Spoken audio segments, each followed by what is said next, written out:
Gelang karet bungkusnya lemper, kasusnya Maret, sadarnya September. Sebuah pantun kritik atas perhatian kesehatan yang baru difokuskan setelah 6 bulan dari kasus pertama diumumkan. Karena semua dikerjakan simultan berbareng dalam penanganan masalah, namun tetap ekonomi yang dikedepankan. Terbukti saat ini tidak efektif. Sekarang COVID merajalela dan Indonesia masuk resesi. Efek COVID dibiarkan menyebar saat ini dengan penanganan longgar dan tidak melindungi nakes tenaga kesehatan. Indonesia akhirnya menjadi salah satu negara yang paling ditakuti. Selamat ya, ada lebih 59 negara takut menerima pendatang dari Indonesia. Hebat sekali pada takut dengan Indonesia. Bener deh, 6 bulan fokus pemerintah adalah masalah ekonomi yang terlalu dikedepankan. Ternyata membawa 2 efek yang tidak terselesaikan. COVID makin merajalela karena hanya melakukan himbauan pakai masker dan jaga jarak. Kemudian stimulus ekonomi fokusnya create demand, tidak menghasilkan naiknya produktivitas. Kemudian di bulan September ini baru menyatakan bahwa kesehatan lebih penting dari ekonomi.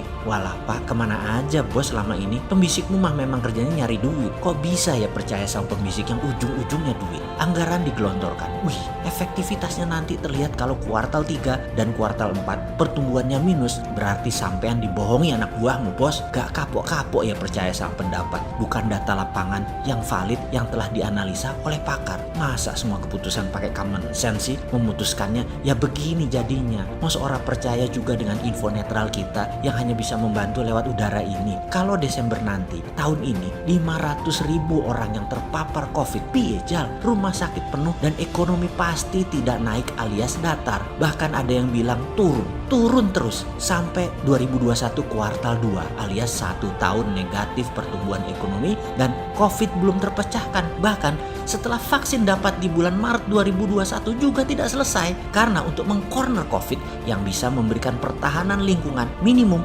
40% populasi divaksin. Artinya 100 juta penduduk Indonesia. Kalau satu hari 1 juta orang divaksin sejak Maret 2021 harus 100 hari baru tercapai 100 juta populasi. Apa mungkin 1 juta orang divaksin per hari? Bagaimana kalau 100.000 per hari yang divaksin? Maka 1.000 hari baru mencapai 100 juta penduduk. Itu 3 tahun bos. Jadi COVID tidak hilang sampai akhir masa jabatan. Ekonomi bagaimana? Kekuatan mengguyur uang paling top sampai September bulan ini sehingga akhir tahun kuartal 4 akan terlihat naik sedikit. Namun kuartal pertama 2021 akan balik mengempes. Lalu bagaimana solusinya? Loh ya, kita harus terus beli solusi. Kita kan bukan pengkritik negatif, kita pengkritik positif, yaitu pengkritik plus solusi. Saya akhirnya sadar bahwa usulan memakai MMT ternyata sudah dikerjakan. Dan saya akhirnya tersadar bahwa MMT tidak jalan baik yang dikerjakan tersebut. Karena itu banyak yang mempertanyakan ilmu abal-abal si Bosman ini tentang MMT. Saat ini MMT lah yang mengerjakan kelolaan ekonomi bernegara. Akhirnya kita mempelajari secara seksama di mana salahnya MMT. Modern monetary theory.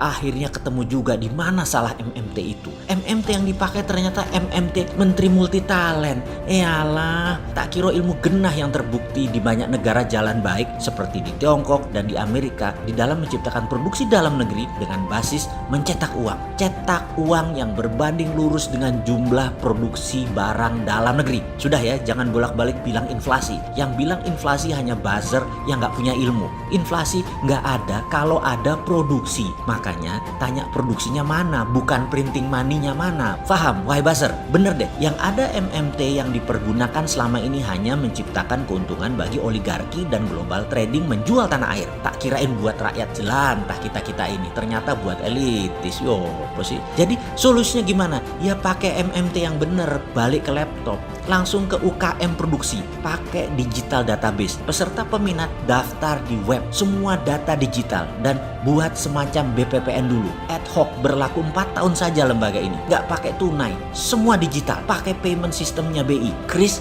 dan GPN. Selesai urusan bangsa yang bermasalah ini.